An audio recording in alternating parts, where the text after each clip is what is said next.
Thank you for joining me on this trip through one of the scariest cases in history. Today, we are going to explore the dark sides of the Appalachian Mountains, where peace and quiet have kept secrets that make no sense. Prepare yourself, because what you're about to learn isn't like anything you can imagine.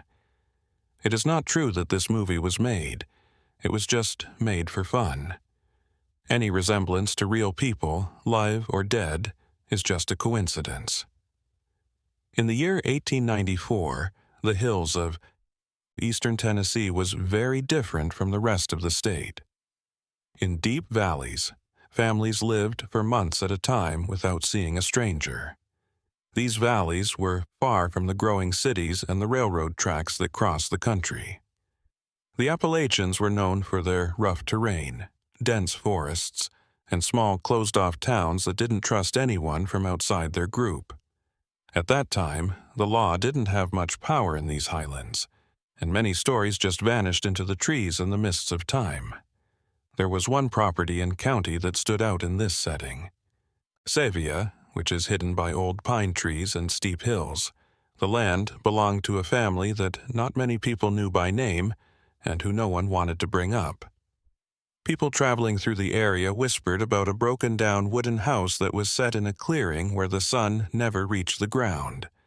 They said that even on the hottest summer days, smoke rose from the chimney, and that no one who went inside to stay safe ever came out the same way they came in. From that time, county records show not much. Details about the people who live on that property.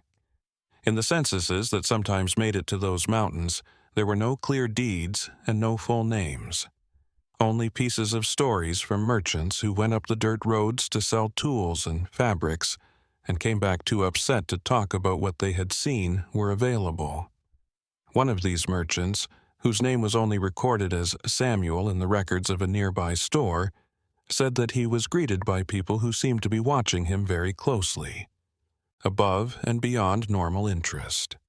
It was more than 40 kilometers from the closest town to the property, and the only way to get there was on rough trails through rocks and bushes.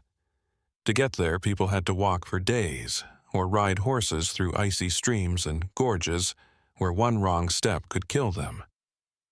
Because the land was so dangerous, it naturally protected the family, making the area into its own kingdom where the rules of the civilized world did not apply. The first doubts came up when traders began to see a strange pattern. Some tourists who said they were going that way were never seen again. A few days later, their mules would show up on the trails without their load or owner. People left their travel bags near streams, with clothes and other things strewn around like someone had run away in despair. It was never clear why there were no bodies or bodies. The people were swallowed up by the forest, and the mountain's silence was the only thing that could help. Today, we know that being alone can change, changing people into something else. It's hard to tell what's right and wrong when there are no witnesses, no consequences, and only the law that can be enforced by force. And on that land, tucked away in the Appalachian Mountains, something evil had taken hold. It grew in the dark and fed on the fear of people who dared to get too close. People in the nearby villages didn't talk about the mountain family directly, but stories about them spread in taverns and churches. They said that strange sounds could be heard coming from the north at night when the wind was blowing. The sounds weren't of wild animals or storms. Instead, they were of something more unsettling that made even the most experienced hunters change their path and move faster. Some people said they saw lights moving through the trees at strange times, like someone was looking for something in the middle of the night in the forest. The summer of 1895 was marked by the Tennessee mountains are in a drought. Streams that used to flow quickly turned into slow trickles of dirty water, and dust covered the trails like a thick blanket that made it hard to breathe. At this point in time, a traveling pastor named Elias chose to go to that remote area with only his Bible because he believed that every soul deserved to hear something from God. In the villages in the valley, Elias was known for being very determined. He had been going to the most remote Appalachian towns for years, bringing Families who didn't see a churchman very often got sermons and spiritual comfort from them. He thought there was nowhere too far away and no one too lost to be saved. He did not see the stories about the mountain family as a reason to stay away from the area. Instead, he saw them as a chance to complete his mission. Records from the small church Elias went to show that he left one morning in August. In his journal, he wrote that he planned to get to the remote property before it got dark. Preach all night and come back in 2 days. He was last heard. The words were simple and full of faith. He never came back. When it had been weeks and there was still no word on the pastor, some church members organized a search. Over the rocky paths and up the steep trails, they only found his hat stuck on a branch near a dry stream. His Bible was open to a certain page, and the pages were stained from the morning fog. His footprints were the only ones there, so there were no signs of a fight. He seemed to have disappeared into the thin air in the mountains. The family property stayed there, still and on fire. No one was brave enough to ask questions, though. The people in the area were permanently scared. In that place, something very wrong was going on. Something more than superstitions or made-up stories about scared travelers. The proof was not overt, but it was consistent. When people went that way, they would stop existing. To understand how this was possible for so long, we need to know what was going on at that time. In 1895, in that faraway place, there were no phones or telegraphs connecting the mountains to the cities. People used horse-drawn messengers to talk to each other. It took them days to go the distances we now go in hours. A county sheriff was in charge of huge areas that were often too big to adequately patrol. People just thought that the wilderness had killed them if they went missing in the mountains. But some people thought there was something more sinister going on. A hardware store owner named Thomas, who kept very detailed records of his trade routes, he saw a strange pattern in his books of accounts. Over the course of 3 years, at least 7 people who said they were going to that area of the Appalachians never showed up to finish up deals. They had been hunters and traders for a long time and were used to the dangers of the area. The idea that they had all died in natural accidents was becoming less and less likely. Thomas told the sheriff in charge of the area about his worries, but the response was negative, without any. There were no bodies, witnesses, or other physical proof, so there was no legal reason for a formal investigation. Also, going on that property without a warrant would be a serious violation of property rights, and no one wanted to risk getting into a fight with people who clearly want to stay alone. Everyone knew that the law didn't go as far in the mountains. The family didn't go to the villages very often. When they did, it was always for a short time and was scary. They showed up a few times at the local store. A year, always at night, never with anyone else around. They bought gunpowder, salt, rough fabrics, and heavy-duty tools. They paid with old coins that no one knew where they came from. The sun and hard work had left marks on their faces. When they looked at people, it was like they were looking through them instead of at them. This gave the people who worked for them the most trouble. According to the records, the store owner named Jonathan once told a friend that he had tried to have a casual conversation with one of the friends and family. He asked about the harvest, the coming winter, and other everyday things that people in the country do. The answers were one syllable and seemed almost hostile. Everyone's mood changed instantly when Jonathan said he had heard about some travelers who had been through that area.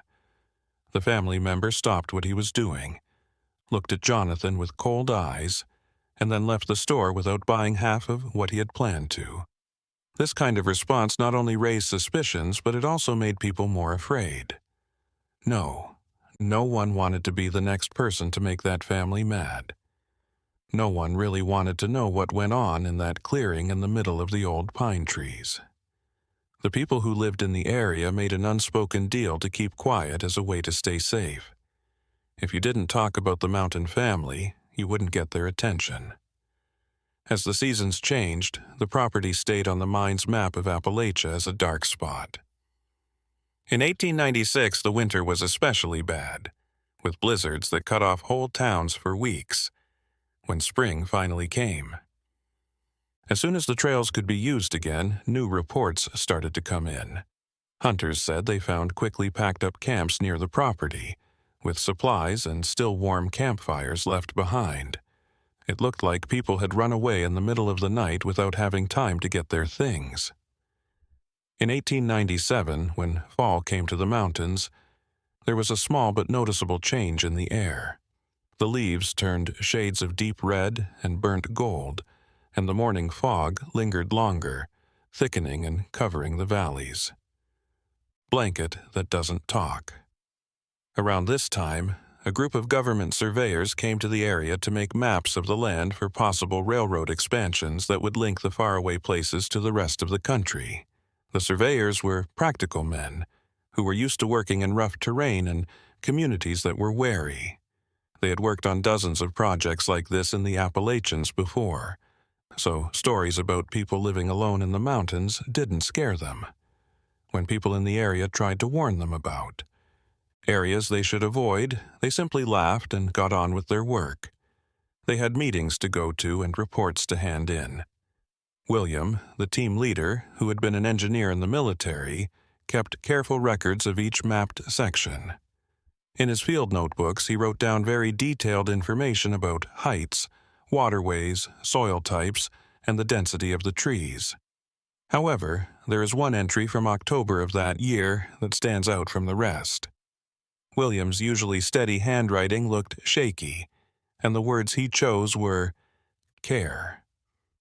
He said that he saw the property in the middle of nowhere while looking over a high ridge. The clearing below, the dark wooden house, and a few outbuildings that looked too old to be used could all be seen from where he stood. But what caught his attention was how the people he could see from a distance were acting. They moved in ways that didn't make sense for normal farming activities. They always looked around as if they thought they were being watched. William made note of. Planned to go down to the property the next day to take official measurements and let the people who lived there know about the mapping project, as is the normal practice. This was the last thing he wrote in the field notebook. In that part of the mountains, the surveying team never finished their work. 3 weeks later, their gear was found on a trail a few kilometers away from the property, but the men were nowhere to be found. The event finally pushed the authorities to do something. There were more people, organized, with the county sheriff and a number of volunteer deputies taking part. On a cold November morning, they went up to the house armed and determined to find out what happened. They were both let down and deeply disturbed by what they found there. The house wasn't completely empty, but there were no people in it. There were signs that the people who lived there had left quickly, like dirty dishes on a rough table, clothes hung on makeshift hooks, and tools all over the dirt floor. It looked like the people living there had just went away in the middle of their daily work, taken away by an important call that didn't give me time to clean up. With the help of a clear who was with the group, the sheriff wrote down everything. They found some strange personal items that didn't seem to belong to any one family. There were different kinds of pocket watches, hats from different places, and even eyeglasses that no one in the family seemed to wear. Small things that didn't mean much on their own, but when put together they did. They told a scary story about how things gathered over time. In the buildings next to each other, there was broken down farm equipment, piles of firewood cut with axes that looked too old, and hand tools that looked like they were used for hard, solitary work all the time, but nothing solid that could be used as proof of a crime. There were no signs of violence, and it wasn't clear what would happen to the surveyors or anyone else. The group looked in every part of the property for hours, looking for something. That would clear up all the mysteries that had built up over the years. They looked in the barn, the makeshift workshop, and even the small room where they kept food. There was a general sense that something was wrong everywhere, but nothing that could be used to make formal accusations. Someone strange was found buried shallowly near the property line by one of the deputies, a younger man named Henry, who decided to help with the search. The metal box was rusty and locked with an old-fashioned padlock that was easy to open with a lever. Inside were documents that had been damaged by water, letters that were written quickly, and pieces of old newspapers that talked about people who had gone west but never got there. The letters were really upsetting. It was a hasty goodbye with promises of coming back that were never kept. There were plans for the future that were put on hold for a while. They were dirty on some and torn around the edges like they had been torn from something bigger. There was no way to prove where those papers came from, but the fact that they were there raised many questions that could not be ignored. The sheriff took the box and its contents away and said he would look into where each item came from.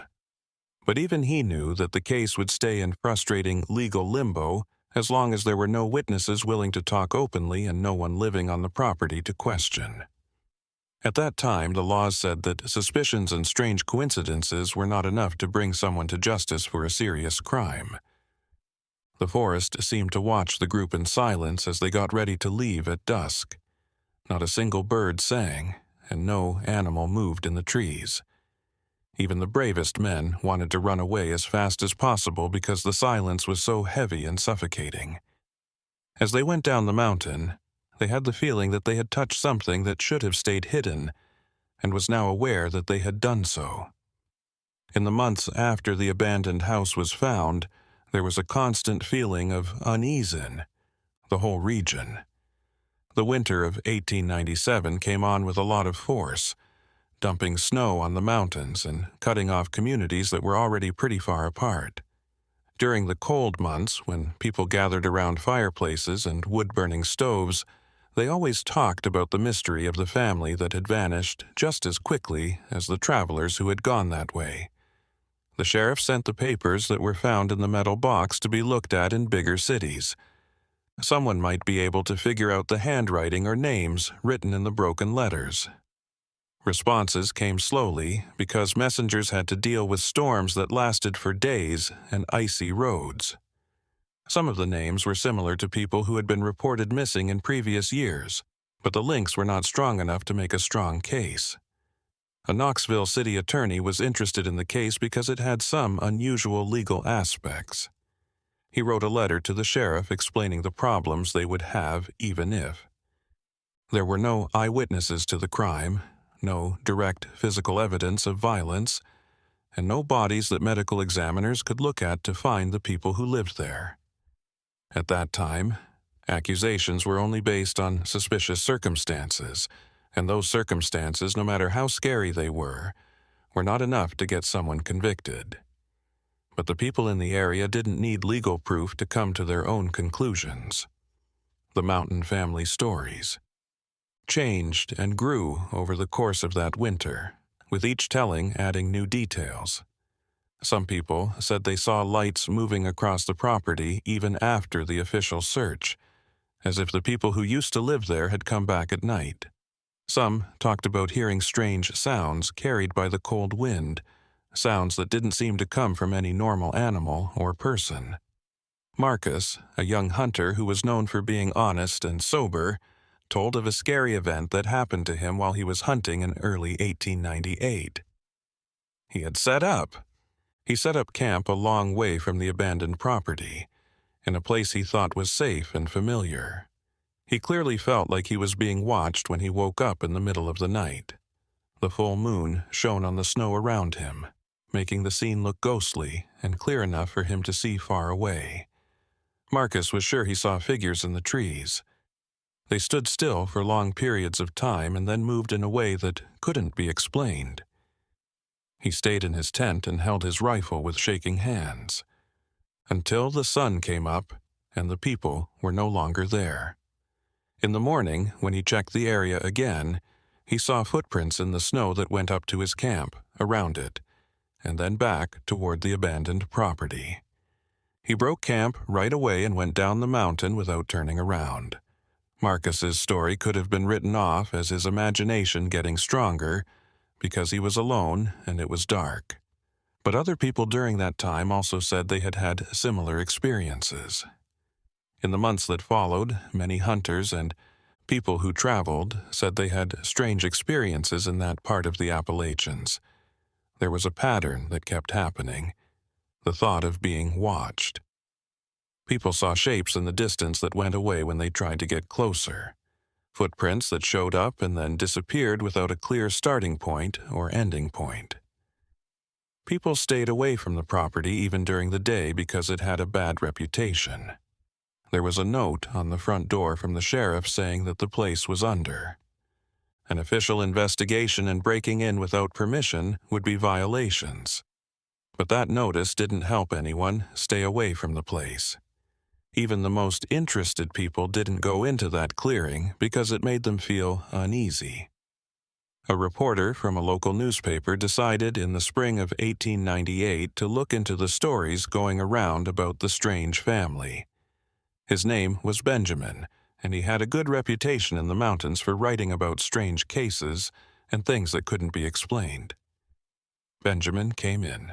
In the story of the isolated property, there was a chance to write a series of articles that would get a lot of attention and might even reveal truths that were buried under fear and superstition.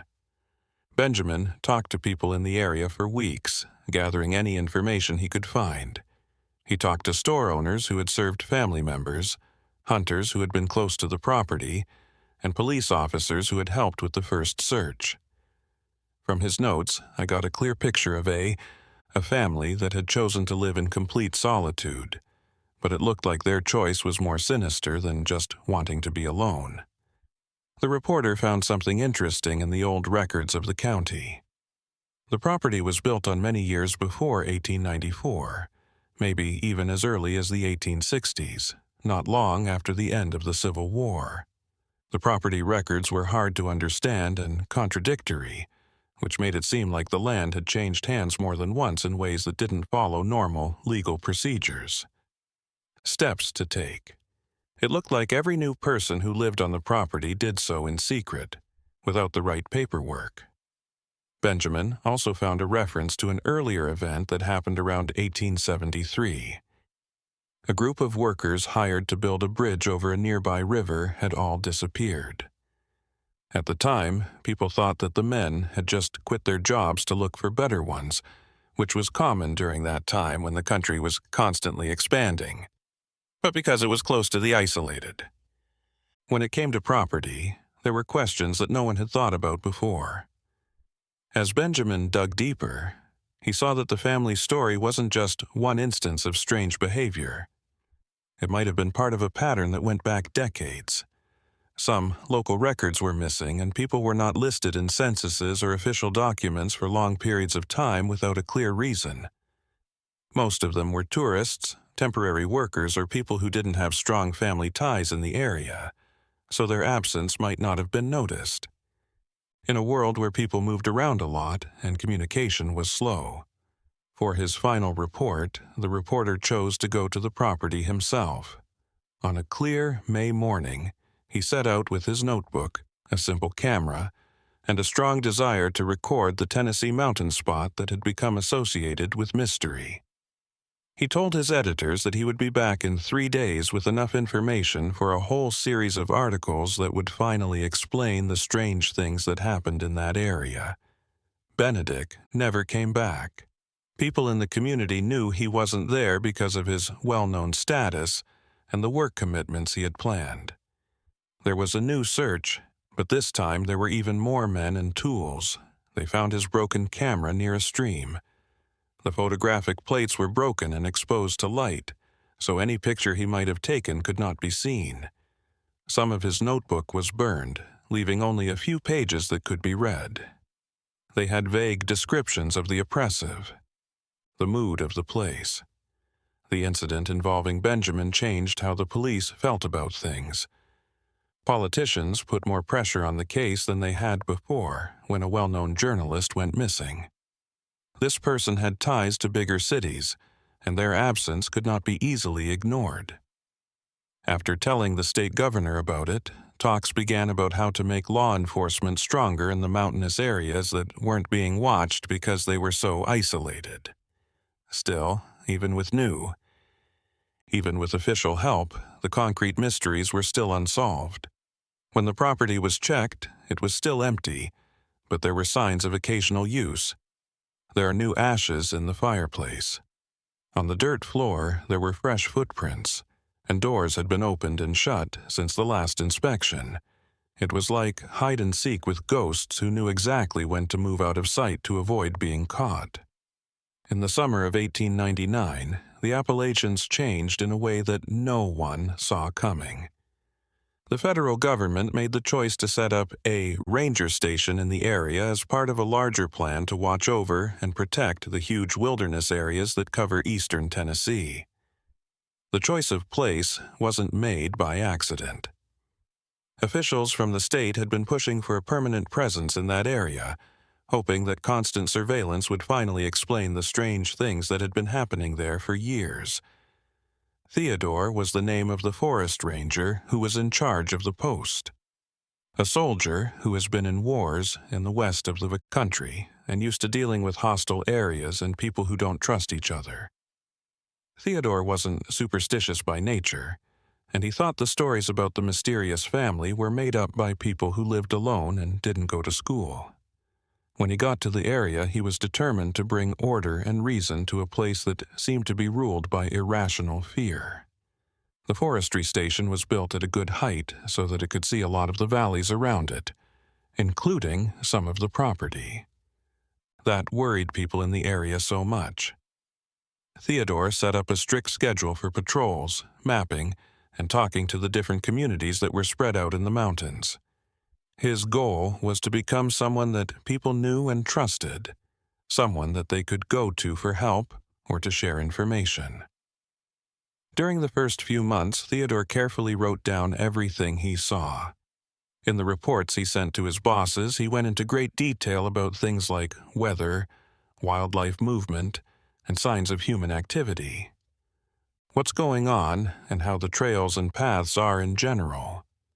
He wrote about the property that was off the beaten path and said that it looked like it had been abandoned because plants were starting to grow back in the clearing and the buildings were falling apart. But as fall got closer, Theodore's notes started to change in a way. His explanations became less technical and more deep. He said that he felt watched during some patrols, which he first thought was because wild animals were in the area, close by.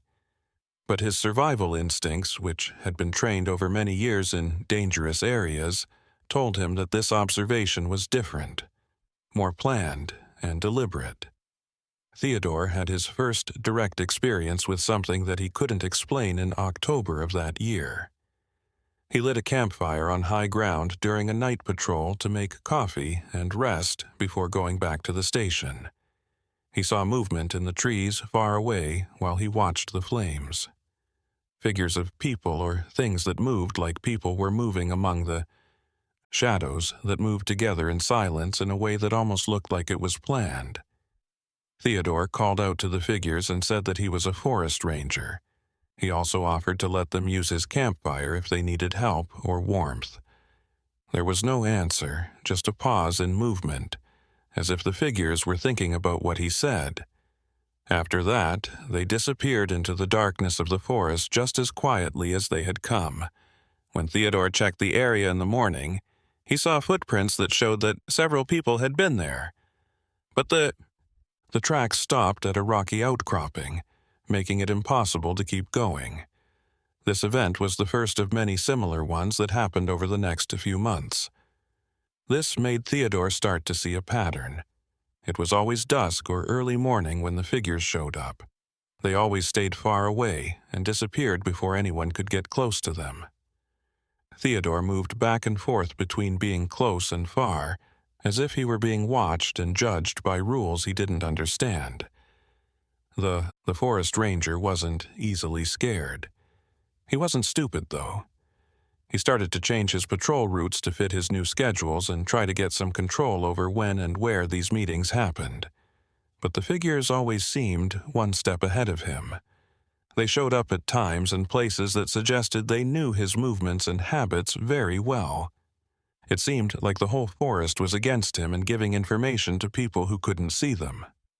From 1899 to 1900, when it was really cold, because of how bad the weather was, Theodore stayed at his station most of the time and only did necessary patrols. Mountains were covered in so much snow that long trips became unsafe and impractical. During this time of being locked up alone, he started to think deeply about everything he had seen since he got to the area. In his personal journals, which were found many years later, Theodore wrote about how he felt like he was dealing with something that went against his usual ways of understanding. In other places, he had to deal with hostile groups. People who didn't fit into normal society were people he had dealt with. But this wasn't like that. The organized and well-coordinated nature of their actions suggested that they were up to more than just simple mountain people avoiding authority. When spring 1900 finally came around, Theodore did something that his bosses would have thought was risky. He made plans to go on an adventure to the abandoned property, not as an official investigation, but as an attempt to talk to each other directly. He had a simple reason. If there were people living in that area without permission, it would be better to bring them into a more normal situation than to let them keep living without following any rules.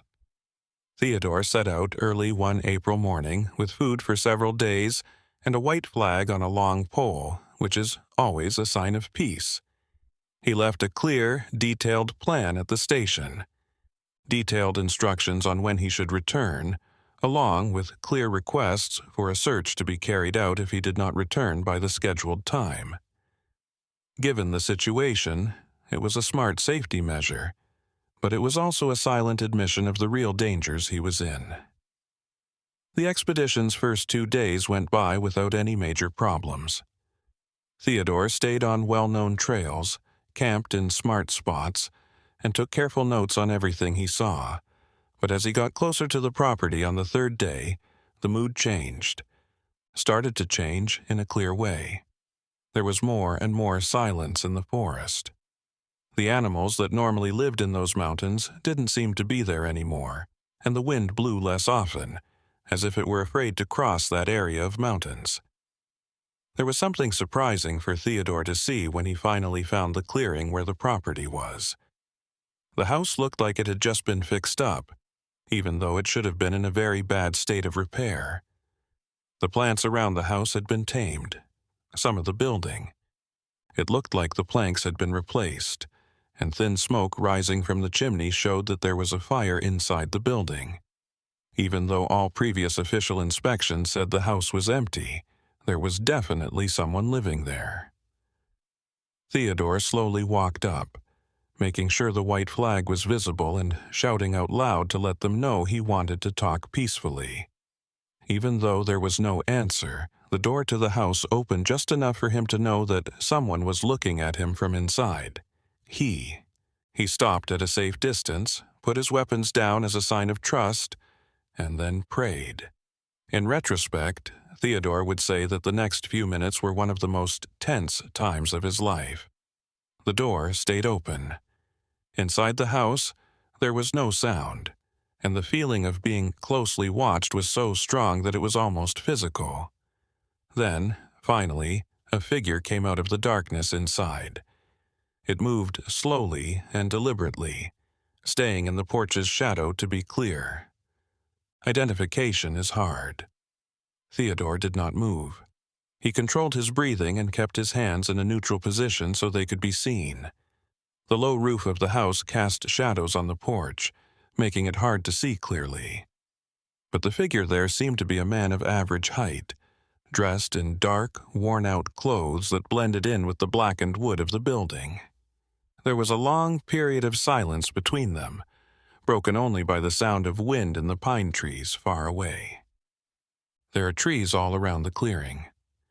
Theodore finally made up his mind to break the tense impasse.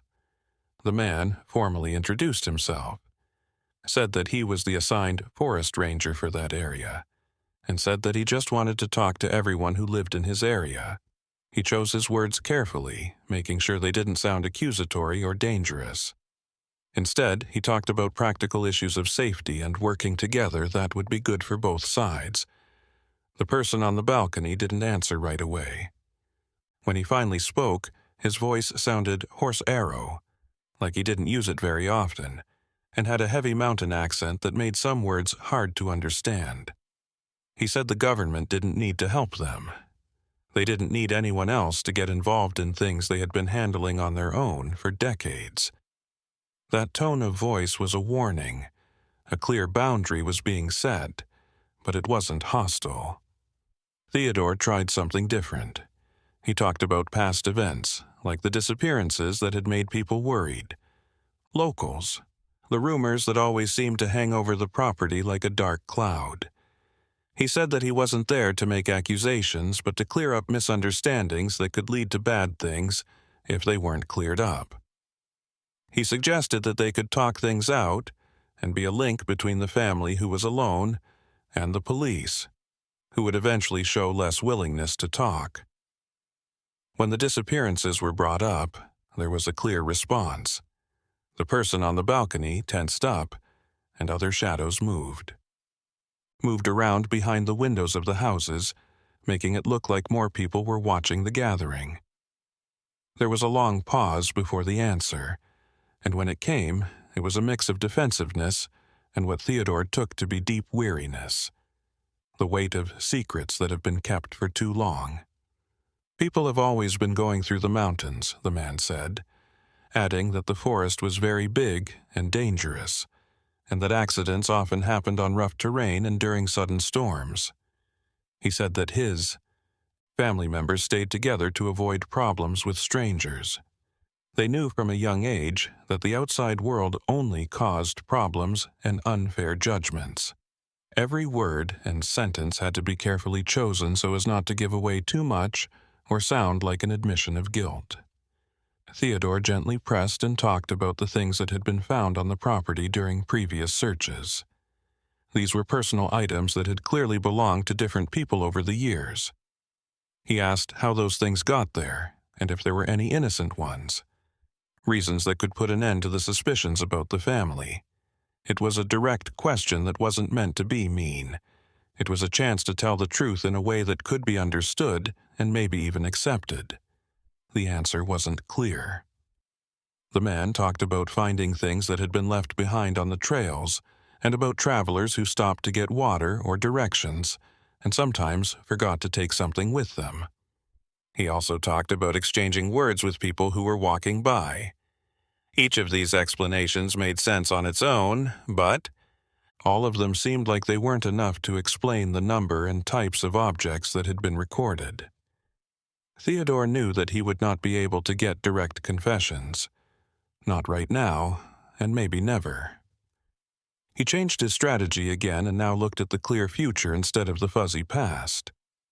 He talked about how the mountains would change, how railroads would be built, and how growth would bring more people, and, of course, more attention.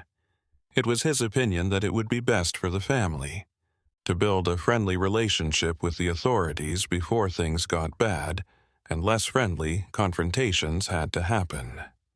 Theodore thought for a moment that he had made some progress.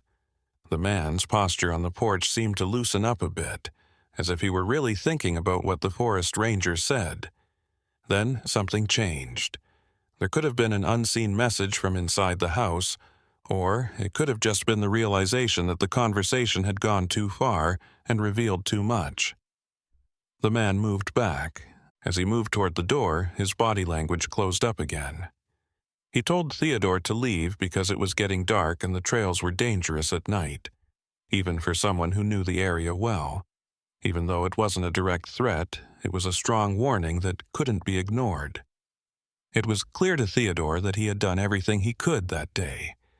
While moving slowly and carefully, he picked up his weapons from the ground and began to run away. The treeing. Theodore tried one last thing before leaving the clearing.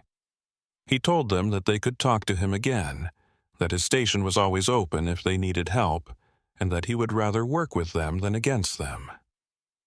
Even though there was no response, the figure on the porch could still be seen until Theodore disappeared completely into the forest.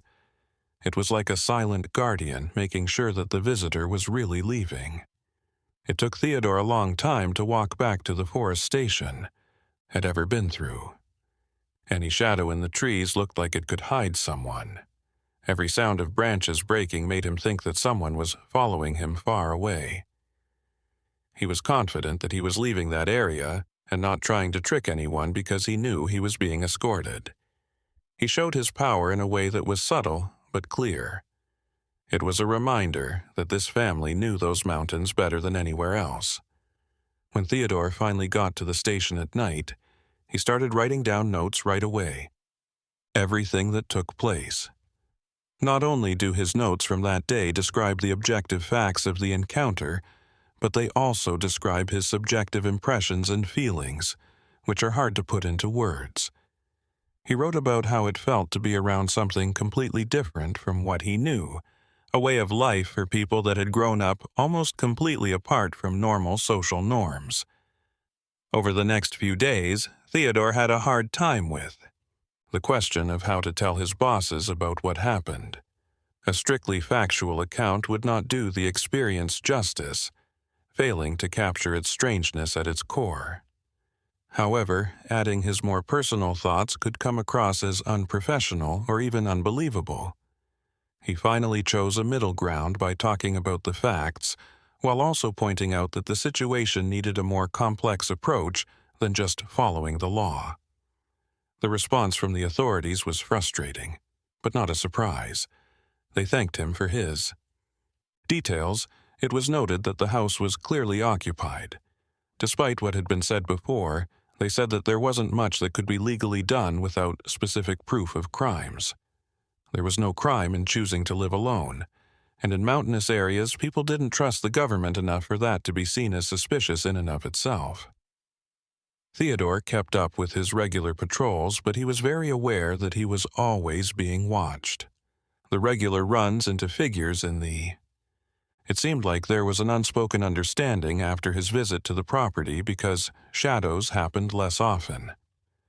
They would stay away from his station and the communities he was protecting informally, and he wouldn't get too close to their land. They had a fragile truce based on mutual respect, not trust, because they knew what each other could do. Theodore began to notice small changes in the patterns he had seen in the summer of 1900. There were not as many signs of life near the private property. There were fewer new tracks on trails that had been used often before. It looked like the family was trying to be less noticeable on purpose, maybe because they were being watched more closely, or maybe for their own reasons that weren't clear. In a casual conversation, a merchant that Theodore had gotten to know said something interesting. He said that in the past few months he had seen fewer strange deals and sales of supplies in amounts that didn't seem right for the number of people who are said to live in that area. It was a small thing that was easy to miss, but it fit with what Theodore had already seen about less activity in general. The forest ranger thought of a few possible reasons for what happened. The family might have been planning to leave for good, moving to a place even farther away where they could live their life without anyone getting in the way. Maybe they were just being more careful as they got used to being watched all the time. Or there could have been a third, darker reason that Theodore didn't want to fully think about. Theodore went back to the property again in September of that year, but this time he didn't say anything. The clearing was quieter than before, and the house looked like it wasn't being used as much. It was cold in the chimney. There were no clothes hanging out to dry or any other small signs that someone was living in the house. He carefully went around the property, looking in the outbuildings for clues about where the people who lived there were. Theodore was in the barn, discovered something that paused him. The dirt floor had deep furrows that looked like heavy things had been dragged across it many times. The marks led to a part of the wall that didn't look quite the same as the rest of the building. It looked like it had been rebuilt or strengthened at some point. He carefully looked around the area for obvious hidden doors or compartments, but didn't find any. As Theodore looked around the barn, he felt like he was being watched again. When they quickly turned around, they saw a figure in the doorway. The outside light made the figure's outline stand out. Based on his size and posture, Theodore thought it was the same man he had talked to months before. In this case, though, there was no talk. The man did nothing but stand there, making it clear that Theodore had broken the terms of their unspoken agreement.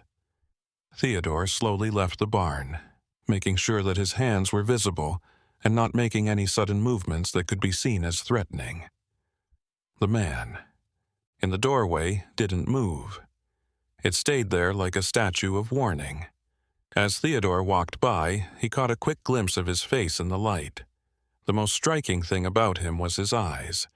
They were dark and emotionless, like they were looking through Theodore instead of at him. During that second meeting, no words were said. Theodore knew that he had broken the truce by going onto the property without permission, and the man was telling him that he could only put up with so much. The forest ranger left the clearing without looking back. He felt like there were more layers to the situation that would probably never be fully revealed. He thought that maybe some secrets were meant to stay hidden in the shade of the mountains. In the last few months of 1900, the area was very quiet.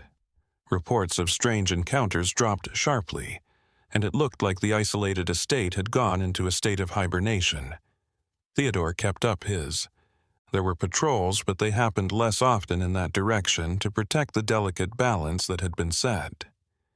He had learned that not all mysteries should or can be solved, especially if doing so could lead to things he couldn't have imagined. During the harsh winter that followed, Theodore got some bad news from a village far away. A group of prospectors went missing while crossing the mountains to get to the western lands. They were looking for work in mining camps that were farther away. Promised quick money. They were last seen very close to the road that led to the remote property, which is a dangerous area. The news brought up all the old suspicions and started up conversations that had died down during the months of peace. The authorities put pressure on Theodore to look into what happened, but his efforts to find the missing prospectors only made him more frustrated. The trails were completely covered in deep snow, which made it very hard to follow. When he finally got to places close to the property, he saw. It looked like everything was left alone again, as if the people who lived there had sensed that someone was looking for them and ran off into the forest before anyone could ask any questions. When spring 1901 came around, it brought big changes to the whole area. There were plans to build more tracks on the railway, which the government approved. Eventually, these remote areas would be connected to the big cities in the east. Survey teams started to show up more often to check out the land and mark possible routes. With them came more people, more movement, more eyes observing corners that had previously remained in the shadows. The isolation that had protected the mysterious family for decades was slowly being eroded by inevitable progress. Theodore noticed that activity on the isolated property had become even more sporadic. During one of his routine patrols, he found evidence that one of the outbuildings had been deliberately demolished. Its planks burned in a controlled bonfire that left only ashes and rusty nails. It was as if they were erasing traces, eliminating evidence of prolonged occupation before more critical eyes could examine the site. A railroad engineer named Robert in charge of one of the surveying teams sought out Theodore at his station during the summer of that year. He had heard stories about the isolated family and was concerned about potential conflicts should the railroad need to pass through that area. Robert was a pragmatic man, interested only in completing his work without complications, but he understood that ignoring potential human problems could result in costly delays or even violence. Theodore shared what he could without revealing details that might cause unnecessary panic. He explained that there was a family living in extreme isolation in that region who had shown hostility to outside interference and that it would be prudent to avoid the area if alternative routes were viable. Robert thanked him for the information and promised to take it into consideration when finalizing the railway's route plans. A few weeks later, Robert returned to Theodore Station with intriguing news. His team had decided to investigate the isolated property as part of their comprehensive survey. Regardless of the warnings, when they arrived, they found the house completely empty, not only of people, but also of most of the furniture and belongings.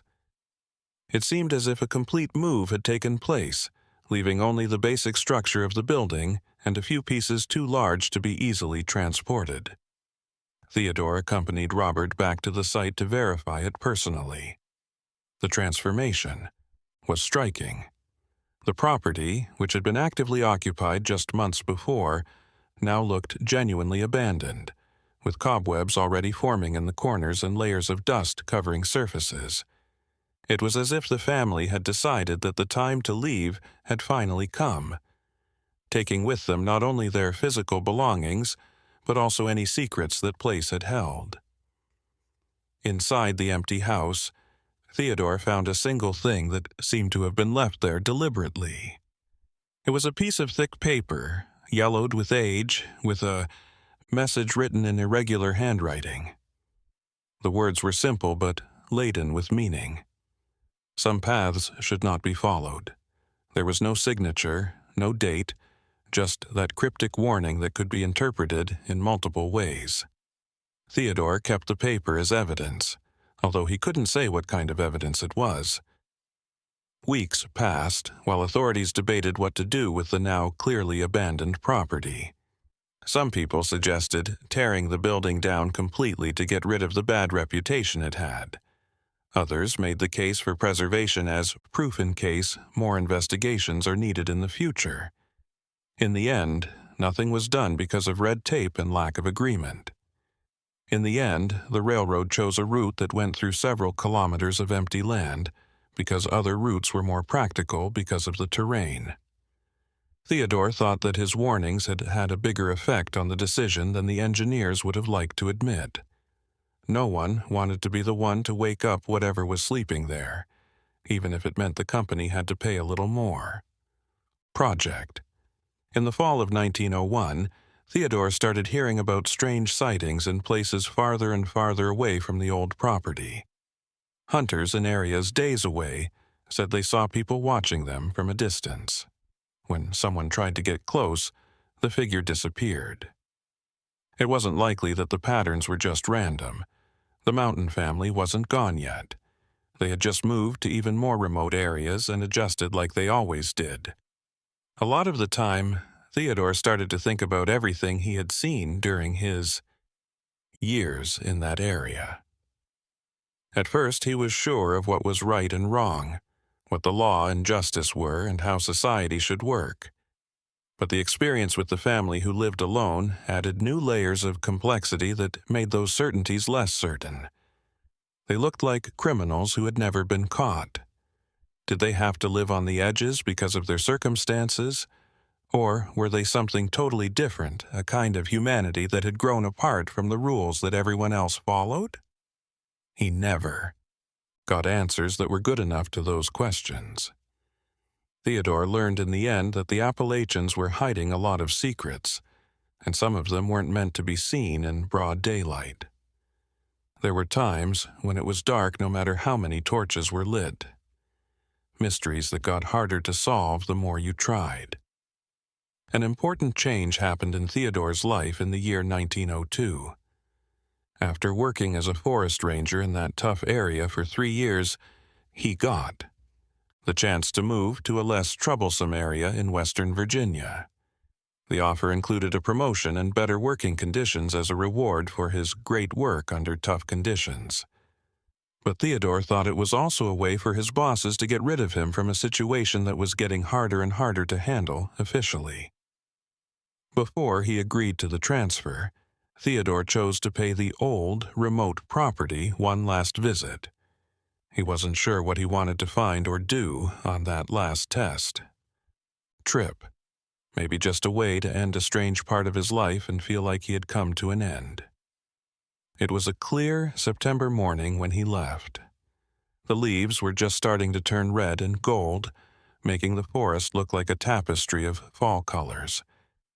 He knew every turn in the trail and natural feature on the way to the property because he had done it so many times. But this time the trip was different in some ways, a feeling of goodbye that made everything a little sad. Theodore thought about all the strange things that had happened to him in those mountains, like meeting people at night or seeing figures in the dark, and how tense it was to live on the edge between what was known and what couldn't be explained. When he got to the clearing, the property was exactly what Robert and his team had said it would be months before. Empty, quiet, and slowly being taken back by nature.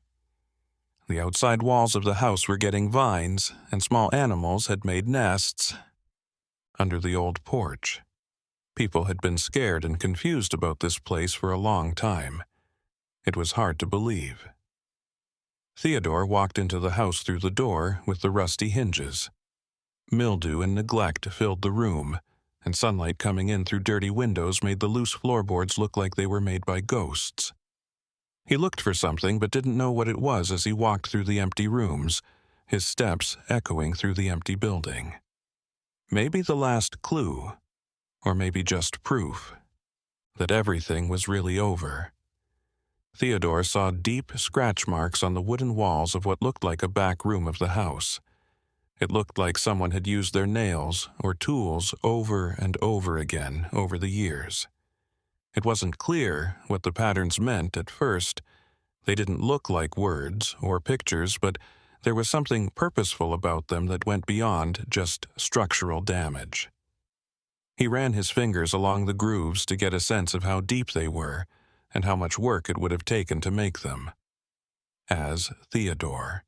As he looked at the strange marks, he heard a sound outside. Slow footsteps on the wooden porch, and the sound that old planks make when people walk on them. Even though his heart was racing, he tried to stay calm. Getting to the window in silence, he looked out to see who or what had come. On the porch, there was a single person wearing dark, worn-out clothes that Theodore knew right away.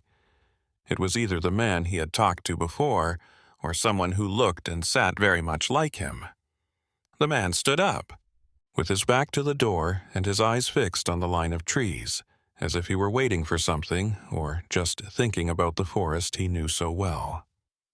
Theodore made up his mind to face that last encounter head-on. He carefully opened the door, making just the right amount of noise to let people know he was there without being rude. The man slowly turned around, but he didn't look surprised. It was like he knew Theodore was there the whole time. Theodore remembered that his eyes still looked empty and far away. Now there was something else that could be seen as a deep sense of weariness. The two men just looked at each other for a long time. Theodore respected the way things had been between them in the past by waiting for the other person to speak first. Finally, the man broke the silence with a voice that was even rougher than Theodore remembered. It was as if his inability to speak had gotten even worse from not using it for so long. He said he had come back one last time to make sure that some things stayed hidden and that some secrets were not revealed, found by interested bystanders or engineers working on their railroads. He spoke in a mysterious way, using half-truths and hints that didn't say much but hinted at a lot. Even though the house was empty and the family seemed to be spread out, Theodore knew he wouldn't get any direct confessions at that very last moment. Theodore asked them directly where they were going and if they were going to stay in the mountains or make a move somewhere else. For the first time ever, Theodore had seen the man smile.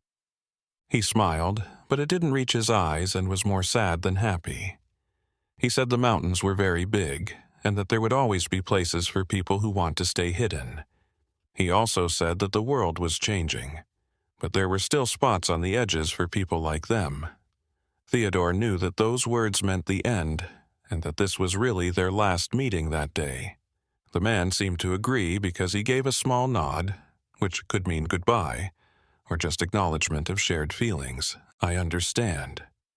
He then walked down the verander's steps and into the forest, not rushing, but with a clear goal in mind. Theodore watched the figure until it was completely lost in the trees, sucked into the shadows that were its home. He thought about following, one last time, to try to get real answers, but he knew it would be pointless. There are some stories that don't have satisfying endings. Some mysteries keep going because the truths they hide are scarier than the unknown they create. Leave behind. The forest ranger stayed on the property for a few more hours, making mental notes of everything that could be useful for future reports. In spite of this, he knew that his reports would never really show what he had been through. The atmosphere of that place, the feeling of being in the presence of something fundamentally different from normal human experiences, could not be put into words. When Theodore finally left the estate for good, he didn't bring words of comfort with him. More knowledge about the limits of what people can know. He had learned that not everything can or should be explained, that there is value in mystery, and that searching for the absolute truth can be more harmful than leaving some things where they belong in the shadows.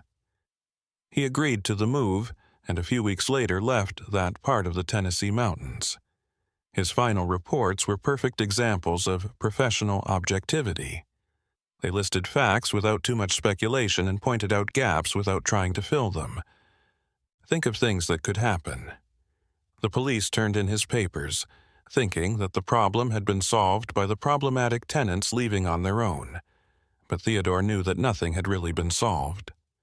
The family had just moved farther into the Appalachians, taking their secrets with them to new areas where the law had even less power.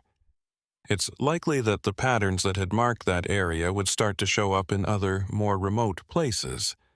It would start to get dark for other travelers under. Strange things are happening. People in other areas would make up their own stories about people who didn't follow the rules of normal society. Years later, when Theodore was no longer working for the Forest Service, he would get letters from coworkers who were still working in the Appalachians. Some people said they had strange experiences in remote areas, with people watching them from afar and properties that were so far away that no one dared to go near them. Even though the details were different, the patterns were all too familiar. The story kept going, only changing places and adapting as it always did. The Appalachians went through big changes in the years that followed. The railroad finally connected areas that had been cut off from each other for generations. This not only led to economic growth, but it also made people pay more attention to places that had only been known from rumors and bad maps before. Around train stations, small villages grew up, and trips that used to take days on horseback could now be done in hours by train. The secrets had been kept safe for decades by isolation, which was now being slowly taken away. A historian from the area named James started a big project in 1905 to record the oral histories of mountain communities before they were lost to modernization. He went on a lot of trips and wrote down stories about past events, local legends, and his own experiences that became part of the collective memory of those groups. As James did his research, he kept coming across references to the family who had lived alone in the abandoned house. Different people told very different stories about the family, but some longtime residents said they were like simple hermits who chose to live alone for religious or philosophical reasons. Some people painted a darker picture, linking the family to a string of strange events that happened over many years. James quickly realized that it would be very hard to tell the difference between fact and fiction because the stories had been told so many times that the original truth was buried under layers of stories that adds to or exaggerates something. The historian was able to find Theodore, who was retired and living in a small town in Virginia. He asked for permission to talk to him about his time as a forest ranger in that area. There was some hesitation at first because Theodore wasn't sure how much he should say or if his experiences would add to the historical record. But in the end, he agreed as long as James knew what he couldn't say.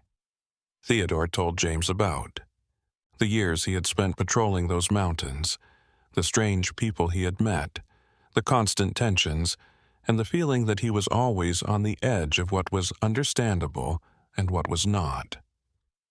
He talked about the man on the porch, the figures in the shadows, and the property that seemed to exist in its own time and space, separate from the rest of the world. But he was careful not to make accusations, because he couldn't prove or support superstitions that could hurt future efforts at responsible recording of history. James found Theodore's stories interesting, but he was also annoyed that they didn't have clear endings. He was used to working with missing pieces of evidence because he was a historian, but this wasn't like that. It seemed like the whole story was always unclear, and each possible answer only brought up new, more complicated questions. He told Theodore straight out, "What really happened in those mountains? Who was that family? What did they do?" Theodore thought about it for a moment. A long time before they answered. Lastly, he said that the truth was probably somewhere between the story's most innocent and most evil versions.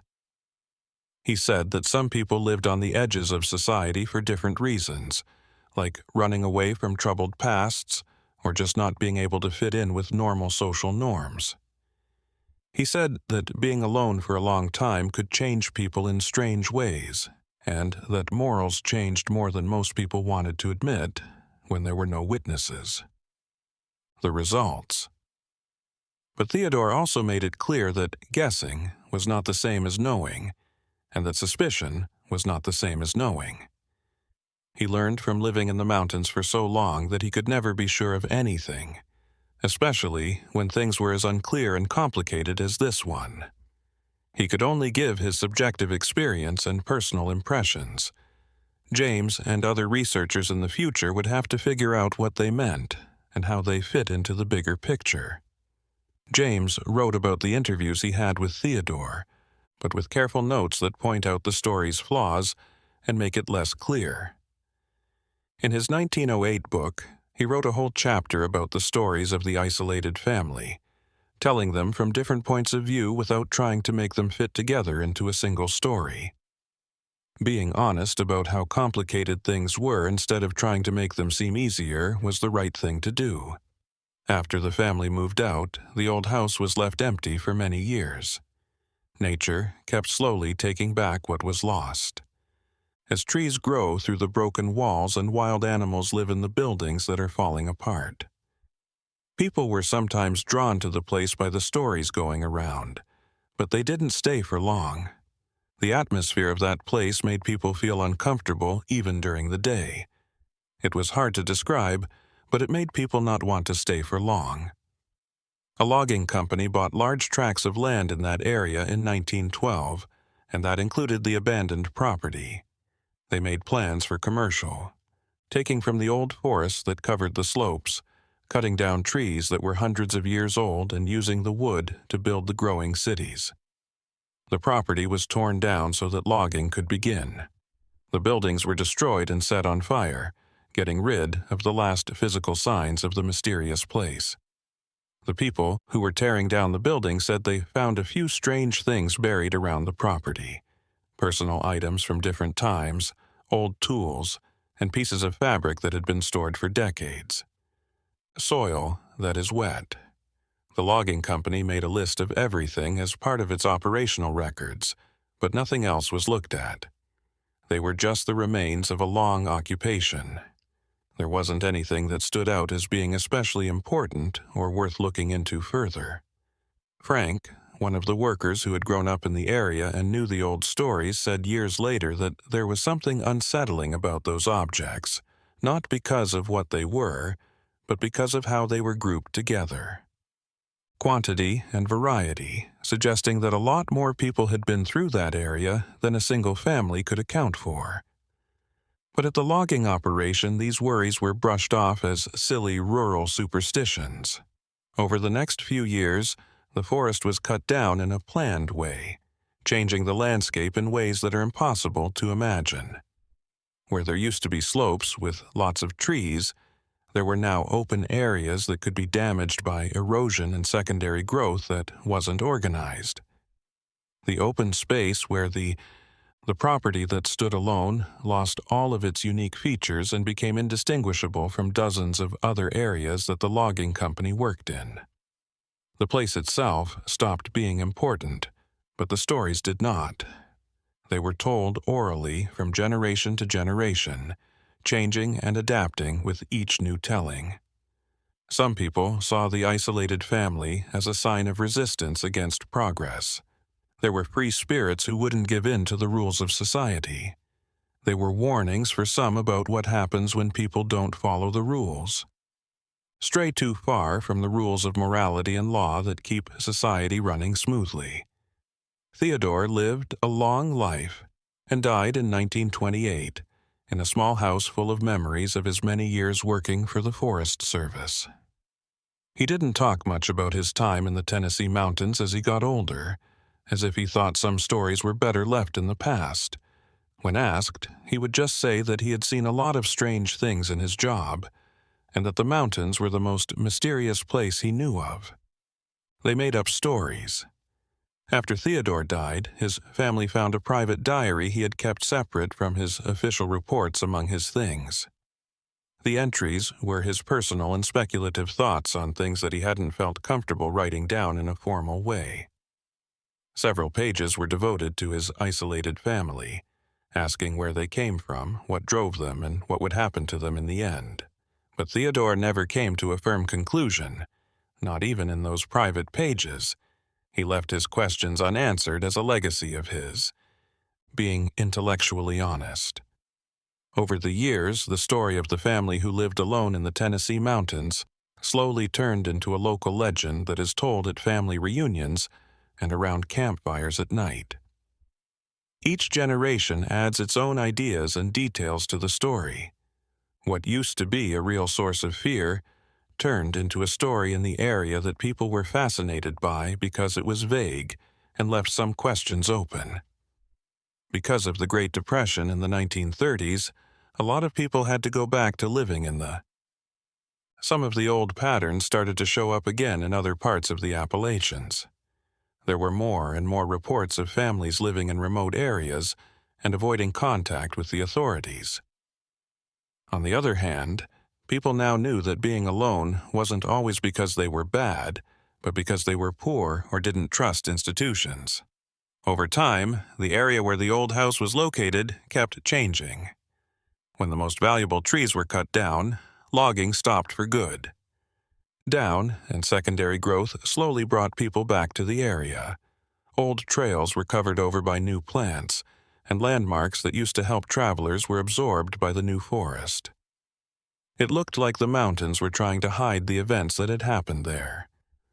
Folklorists and historians have both been interested in the story over the years, but they have each come up with their own ideas and ways to look at it.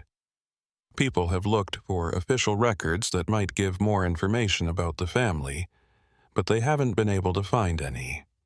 Have found that the paperwork was missing or made no sense. Others have looked at oral histories and how stories changed as they were told from one generation to the next, and from one culture to another. Through this research, it became clear that we will probably never fully know the truth. At the heart of the stories were real things that happened, and real people. But it was almost impossible to tell these parts apart from imaginative additions and interpretations. Job. The story had grown beyond its original facts and turned into a thought experiment about being alone, mysteries, and the lines between tame and wild. In recent years, the mountains that used to be alone have been turned into parks and forest reserves to protect the environment and provide places for people to enjoy nature. Trails today go through places that were once only open to the bravest travelers. People who camp and hike go through places where strange things happened decades ago. With no idea of the stories those lands hold. People sometimes find pieces of the old house, like a half-bitted foundation stone, or pieces of rusted metal that used to be tools or hinges. These small physical reminders are all that's left of a place that people across a whole region dreamed about for a long time. They are silent reminders that mountains remember things longer than people do, that stories live on even after the mountains themselves are gone. The story of the family who lives alone has become part of the cultural identity of the Appalachians. One of the many stories that show what makes that area special. It talks about a time when the world was bigger and stranger. Back in the day, there were large areas that were not controlled by the law or organized society. People could just hide in the mountains and live by their own rules. We can now look back and say that those times are over. A map has been made of the mountains. Trails have been mapped out. Technology has taken away. For most of the time that people could be alone. The stories live on, though. Helps people remember that they don't have to explain everything. We can enjoy that mystery on its own. There are some questions that are more interesting than the answers. The story of the family who lived alone makes us think about how we live on the edge of what we know and what we don't know, between safety and danger, and between being with other people and being alone. It makes us remember that decisions have results, and that being alone can change people in strange ways, and that people have depths we'd rather not look into too closely. But more than anything else, it shows how well the Appalachians can keep secrets. There are still remote areas in those mountains, deep valleys where it is very quiet, and dense forests where shadows hide more than they show. This is true even though we have a lot of technology and ways to connect with each other.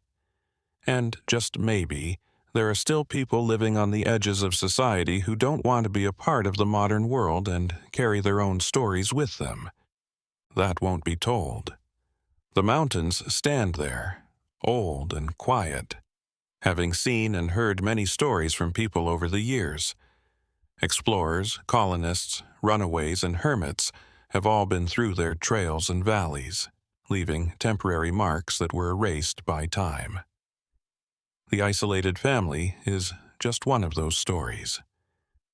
It's interesting because of the mystery, but in the end, it's just another part of the mountain's endless story. These are the last words of this trip through the Appalachians, through a story that doesn't like simple answers and sees ambiguity as an important part of what it is. Thank you for reading this story all the way to this point. If you like this look into the mysteries of the mountains, you might want to subscribe to the channel to see more stories like this one. Tell us what you thought of this story in the box below. And until the next trip.